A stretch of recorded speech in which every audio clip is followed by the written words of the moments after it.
Hi friends, good morning. দেখো সকাল সকাল আমি মাছ কাটতে বসে গেছি। তো যাই হোক, আশা করি সবাই খুব ভালো আছো, সবার দিন খুব ভালো যাক এই কামনাই করি। আর তো সবার আশীর্বাদ নিয়ে আজকে ব্লগটা শুরু করছি। তো চারা মাছ নেওয়া হয়েছে দুপুরবেলা, কিনে আনা হচ্ছে সকালবেলা। তো দুপুরে রান্না হবে চারা মাছ, আলু ফুলকপি দিয়ে করব। তো সেই চারা মাছটা আমি এখন কাটতে বসেছি।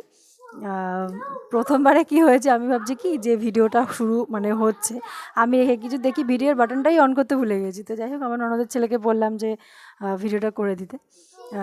তো এবার এই মাছ টাছ কাটতে বসেছি। এই মাছটা দিয়ে আলু দিয়ে ফুলকপি দিয়ে একটা তরকারি হবে। আর আজকে এই ডাল করব। তো এবার রাত্রে একটা করব, সেটা হচ্ছে বেগুনের ভর্তা। তো বেগুনের ভর্তা সচরাচর আমি পুড়িয়েই করি বেগুনটা। তো আজকে একটু অন্যরকমভাবে করব। তো কীভাবে করব তোমাদেরকে সব কিছুই শেয়ার করব। এখানে দেখো 3 দিয়ে 5-6 পিস মাছ হয়েছে টোটাল। তো এইসব মাছগুলো কাটতে, মানে আমি না আগে মাছ কাটতে পারতাম না, তো এখন মোটামুটি শিখে গেছি। আমার শাশুড়ি মার কাছ থেকে দেখে আমি শিখে গেছি।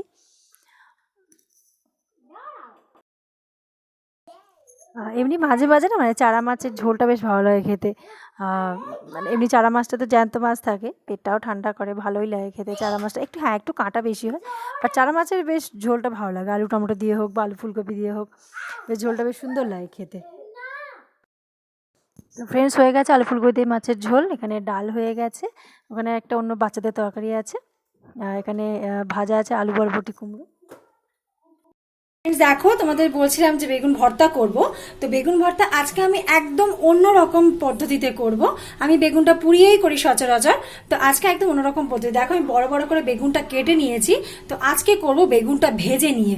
তো যা লাগছে আমার, দেখো একটা, এটা হচ্ছে বড় সাইজের একটা বেগুন।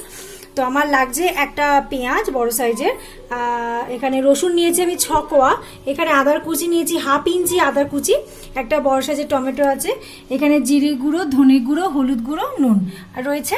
আচ্ছা, আর আমার লাগছে লেবুর রস। তো চলো দেখতে থাকো পুরো আমি কিভাবে বানাচ্ছি। ফ্রেন্ডসরা দেখো, এই যে বেগুনটা ভেজে আমি এইভাবে কাঁটা চামচ দিয়ে একটু স্ম্যাশ করে নিয়েছি, আর এই যে খোসাগুলো আলাদা করে নিয়েছি, ছাড়িয়ে নিয়েছি খোসাগুলো।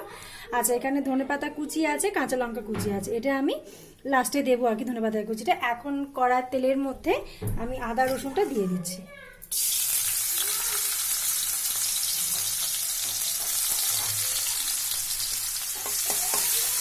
আদা রসুনটা ভাজা হয়ে গেলে আমি পেঁয়াজ দিয়ে দেবো। আমার পেঁয়াজটা ভাজা হয়ে গেছে, এবার কাঁচা লঙ্কাগুলো দিয়ে দিই।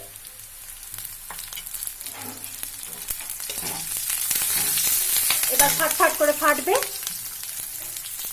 টমেটোটা দিয়ে দিই।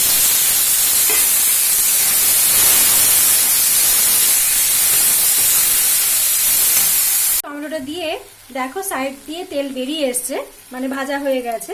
আমি জাস্ট একটুখানি হলুদ দেবো, মানে একটুখানি, জাস্ট, না দিলেই নয়, এরকম হলুদ। আচ্ছা, এবারে দেবো 1/2 চামচে ধনে গুঁড়ো, 1/2 চামচে জিরে গুঁড়ো দিয়ে আবার একটু নেড়ে চেড়ে নেব। আর যা সুন্দর গন্ধটা বেরিয়েছে না, মনে হচ্ছে আমি এক্ষুনি খেয়ে।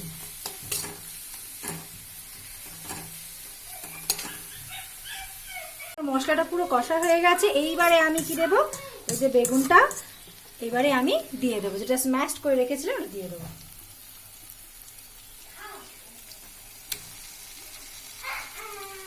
ওরে পরে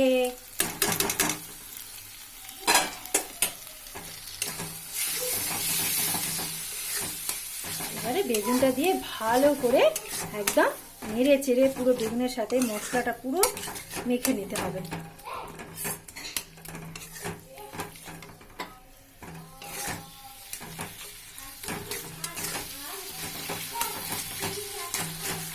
আচ্ছা, এবারে আমি দেবো লঙ্কা গুঁড়ো।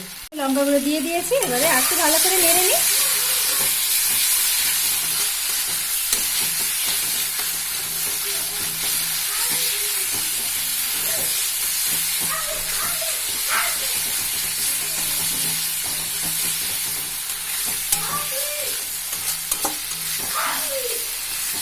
এটা রুটির সাথে যা লাগবে না খেতে।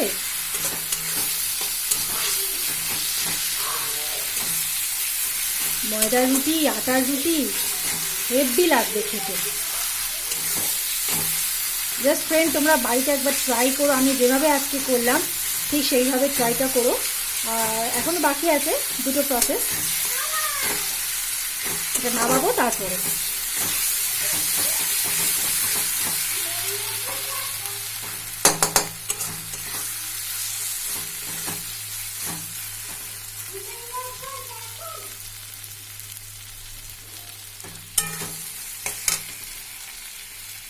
একবার দেখেছো তোমরা, একদম তেল বেরিয়ে এসছে, হেভি লাগবে। তো যাই হোক বন্ধুরা, আমরা তো সচরাচর বেগুনটা পুড়িয়েই ভর্তা করি, আমিও করি। তো আজকে আমি নতুনভাবে করলাম বেগুনটা ভেজে নিয়ে, জাস্ট তোমরা একবার ট্রাই করো। দেখতে হয়েছে দেখো বন্ধুরা, দারুণ দেখতেও হয়েছে। আচ্ছা, এইবারে আমি কি দেবো, এর উপরে ধনে পাতা দিয়ে দেবো। ধনে পাতাগুলো দিয়ে দিই।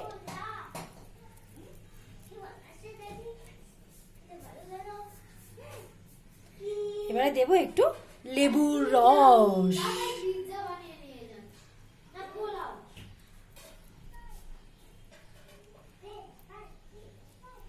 একটু লেবুর রস দিয়ে দিলাম, একটুখানি ধনে পাতা আছে দিয়ে দিই।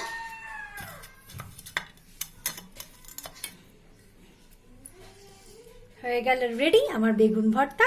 তো তোমরা অবশ্যই আমাকে কমেন্ট করে জানাবে কেমন হয়েছে। আর তোমরা অবশ্যই বাড়িতে ট্রাই করে খেয়ে তারপরে তখনও আমাকে কমেন্ট করে জানিও কিন্তু যে কেমন লেগেছে খেতে। আর ভালো লাগলে অবশ্যই লাইক করবে, শেয়ার করবে। নতুন বন্ধুরা অবশ্যই চ্যানেলটাকে সাবস্ক্রাইব করে দিও। টাটা বন্ধুরা, বাই বাই।